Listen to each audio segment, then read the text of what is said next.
Đừng thắp hương nữa, luân hồi đâu cần Phật tổ phê chuẩn, đó là một định luật vật lý.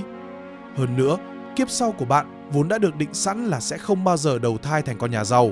Bạn sẽ mãi mãi đầu thai thành chính con người hiện tại của bạn, nghĩa là bạn sẽ sống lại trọn vẹn kiếp này thêm một lần nữa. Năm 1890, Poincaré đã dùng toán học để xé toang sự thật về luân hồi. Quỹ đạo chuyển động của mỗi nguyên tử trong vũ trụ, trong một không gian hữu hạn, chỉ có một số khả năng hữu hạn.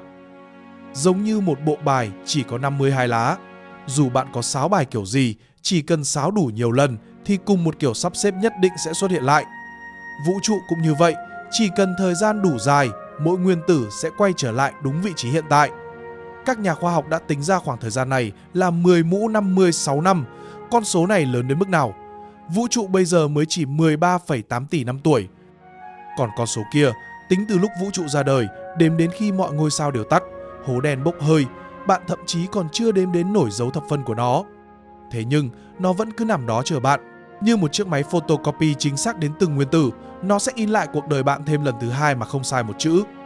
Nhưng điều đáng sợ nhất không phải là sự lặp lại, mà là bạn vĩnh viễn không bao giờ biết được đây là lần luân hồi thứ bao nhiêu. Bởi vì mỗi lần khởi động lại, cấu trúc não của bạn đều giống y hệt lần trước. Mỗi kiểu kết nối của neuron thần kinh, mỗi vị trí lưu trữ ký ức, thậm chí từng ý nghĩ lóe lên trên vỏ não của bạn lúc đang xem video này đều sẽ được sao chép lại một cách chính xác trong tương lai xa đến tuyệt vọng ấy. Những khoảnh khắc bạn tưởng là ngộ ra, thực ra bạn đã từng nghĩ đi nghĩ lại vô số lần trong vô số phiên bản vũ trụ trước đó. Chỉ là ký ức của bạn mỗi lần đều bị xóa sạch. Đây không phải một sự khởi đầu mới. Đây là một vở độc thoại không có khán giả.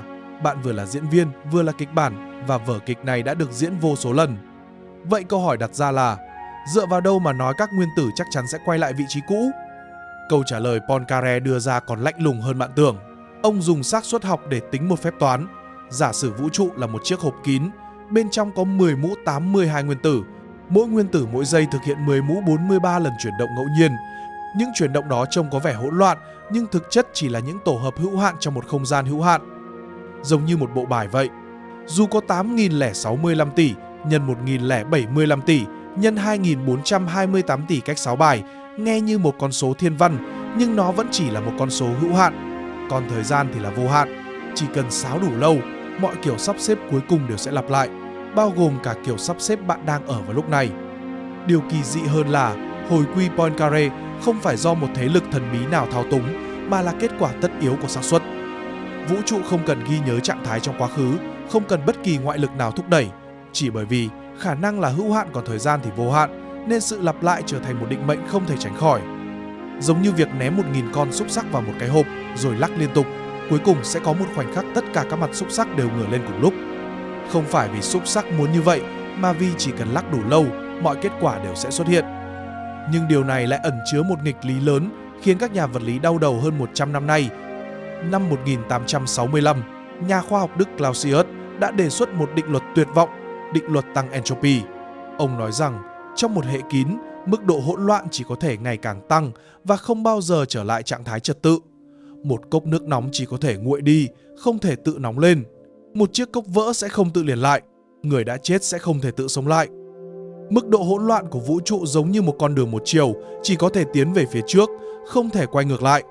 Einstein gọi nó là định luật số 1 của khoa học và cho rằng đó là quy tắc sắt thép nhất của vũ trụ. Nhưng vấn đề ở đây là, Poincaré nói các nguyên tử sẽ quay lại vị trí cũ, còn định luật entropy nói hỗn loạn chỉ tăng lên. Một bên bảo vũ trụ sẽ khởi động lại, một bên bảo vũ trụ sẽ chết nhiệt. Vậy cuối cùng ai đúng? Câu trả lời là cả hai đều đúng, nhưng cách chúng đúng sẽ khiến bạn càng tuyệt vọng hơn. Định luật tăng entropy mô tả thế giới vĩ mô. Trong khoảng thời gian mà chúng ta có thể cảm nhận, mức độ hỗn loạn thực sự chỉ có tăng lên. Phòng của bạn sẽ ngày càng bừa bộn hơn, cơ thể của bạn sẽ ngày càng già đi, mặt trời sẽ ngày càng mờ nhạt, vũ trụ sẽ ngày càng lạnh hơn. Tất cả những điều đó đều đúng và hoàn toàn không thể đảo ngược. Nhưng hồi quy Poincaré nói về xác suất ở vi mô. Trong một thang thời gian dài đến mức vô nghĩa, ngay cả trạng thái hỗn loạn nhất cũng có một xác suất cực kỳ nhỏ để tự sắp xếp lại thành trạng thái có trật tự. Xác suất ấy nhỏ đến mức nào? Nếu coi tuổi của vũ trụ chỉ tương đương 1 giây, thì thời gian cần để xảy ra hồi quy Poincaré sẽ bằng khoảng thời gian từ lúc vũ trụ sinh ra tới bây giờ, nhưng sẽ gấp 10 mũ, 10 mũ, 10 mũ 43 lần. Các nhà khoa học phác họa tiến trình này. Khoảng 5 tỷ năm nữa, mặt trời sẽ cạn sạch nhiên liệu hydro, phình to thành một ngôi sao khổng lồ màu đỏ, có kích thước gấp 200 lần hiện tại. Sao thủy, sao kim, trái đất và sao hỏa sẽ bị nuốt trọn trong lớp vỏ cháy rực của nó. 12 tỷ năm sau đó, mặt trời biến thành sao lùn trắng, rồi từ từ nguội đi thành sao lùn đen. Trong 10.000 tỷ năm tiếp theo, các ngôi sao trong vũ trụ sẽ lần lượt tắt hết, bầu trời đêm sẽ ngày càng tối đen, cho đến khi ngôi sao cuối cùng chết đi, vũ trụ chìm vào bóng tối vĩnh hằng. Chỉ còn lại những hố đen. Hố đen sẽ tiếp tục nuốt mọi vật chất và hợp nhất với nhau thành những hố đen lớn hơn nữa. Nhưng hố đen cũng không vĩnh cửu. Theo phát hiện của Hawking, vào năm 1974, hố đen sẽ dần dần bốc hơi thông qua một hiệu ứng lượng tử gọi là bức xạ Hawking để giải phóng năng lượng ra ngoài. Một hố đen có khối lượng bằng mặt trời cần 10 mũ 67 năm để bốc hơi hoàn toàn. Còn những hố đen lớn nhất vũ trụ cần đến 10 mũ 100 năm. Khi hố đen cuối cùng biến mất, vũ trụ chỉ còn lại những photon loãng. Khi không gian tiếp tục giãn nở, những photon này sẽ ngày càng lạnh hơn và ngày càng phân tán hơn. Cuối cùng, nhiệt độ sẽ tiến dần đến gần độ không tuyệt đối. Toàn bộ vũ trụ đạt đến trạng thái cân bằng nhiệt hoàn toàn, không còn bất kỳ chênh lệch năng lượng nào, không còn bất kỳ sự thay đổi nào. Thời gian mất đi ý nghĩa, đó chính là cái chết nhiệt của vũ trụ. Và hồi quy Poincaré chỉ có thể xảy ra sau cái chết nhiệt, rồi lại phải chờ thêm 10 mũ, 10 mũ, 10 mũ, 56 năm nữa mới có khả năng xảy ra. Khoảng thời gian này dài đến mức từ vĩnh hằng còn không thể diễn tả nổi. Nhưng điều kinh ngạc nhất là hồi quy Poincaré không chỉ tồn tại trên lý thuyết. Năm 2018, một nhóm nghiên cứu của Đại học Vienna đã thực sự quan sát được hiện tượng này trong một hệ lượng tử. Họ dùng laser làm lạnh một cụm nguyên tử đến gần độ không tuyệt đối, rồi để chúng tự do chuyển động trong một môi trường kín. Ban đầu, trạng thái của các nguyên tử hoàn toàn ngẫu nhiên, mức độ hỗn loạn liên tục tăng lên, đúng theo định luật tăng entropy. Nhưng các nhà nghiên cứu tiếp tục kiên nhẫn chờ đợi. Khoảng 0,3 giây sau, trạng thái sắp xếp của các nguyên tử lại quay về đúng vị trí ban đầu, mức độ hỗn loạn giảm xuống, entropy giảm đi, và điều này vi phạm trực tiếp định luật nhiệt động lực học thứ hai. Thí nghiệm này đã khiến cả giới vật lý chấn động, chứng minh rằng dự đoán của Poincaré hơn 100 năm trước là chính xác. Trong một hệ kín, nếu đủ thời gian, hệ sẽ thực sự quay lại trạng thái ban đầu. Chỉ là trong hệ lượng tử, đủ lâu chỉ cần vài phần của một giây, còn trong quy mô của toàn vũ trụ, đủ lâu là một con số mà con người không thể nào tưởng tượng nổi. Vậy điều đó có ý nghĩa gì với chúng ta? Nếu Poincaré là đúng, thì điều đó có nghĩa là mọi lựa chọn của bạn vào lúc này, người bạn từng yêu, những sai lầm bạn từng phạm, những niềm vui và nỗi đau bạn từng trải, tất cả sẽ được lặp lại y hệt trong một tương lai xa đến mức điên rồ. Không phải tương tự, mà là giống y như đúc. Thậm chí cả góc nghiêng của ngón tay bạn khi vuốt màn hình lúc xem video này cũng sẽ được sao chép lại không sai một chút nào. Đáng sợ hơn, bạn vĩnh viễn không thể trốn khỏi vòng lặp này.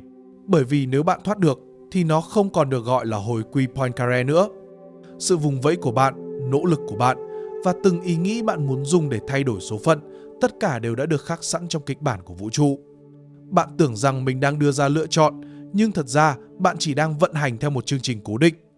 Năm 2010, nhà vật lý Sean Carroll đã viết trong cuốn Từ Vĩnh Hằng đến Hiện tại rằng hồi quy Poincaré là trò đùa lớn nhất mà vũ trụ dành cho loài người. Nó nói với chúng ta rằng thời gian không phải một đường thẳng mà là một vòng tròn lặp lại vô hạn. Chúng ta tưởng rằng mình đang tiến về phía trước, nhưng thật ra chỉ đang quay vòng tại chỗ. Và chúng ta sẽ vĩnh viễn không bao giờ cảm nhận được sự lặp lại vô tận đó. Nhưng có lẽ chính vì quãng thời gian ấy quá dài, dài đến mức vượt xa tuổi thọ của vũ trụ, vượt xa cả tuổi thọ của hố đen và dài đến mức khiến từ vĩnh viễn cũng trở nên vô nghĩa, nên rốt cuộc nó lại chẳng còn quan trọng nữa. Đối với bạn, người đang sống vào lúc này, đối với bạn, người đang trải qua yêu thương và nỗi đau lúc này, việc vòng lặp đó có thật sự xảy ra hay không cũng chẳng khác gì một câu chuyện hư cấu. Có lẽ điều quan trọng nhất không phải là kiếp này liệu có tái diễn hay không, mà là bạn sống thế nào ngay lúc này. Bởi vì dù nó có lặp lại vô số lần, bạn cũng chỉ có thể cảm nhận được duy nhất một lần này. Và lần này chính là toàn bộ vũ trụ của bạn. Xin cảm ơn các nhà khám phá đã tham gia hội viên của kênh và tất cả bạn đã ủng hộ qua Super Thanks, Super Stickers, Super Chat. Sự đồng hành của các bạn giúp Nozick duy trì và nâng cấp chất lượng nội dung mỗi ngày. Mình luôn trân trọng, ghi nhớ và sẽ nỗ lực làm tốt hơn trong từng video để mang lại những nội dung hữu ích nhất cho mọi người.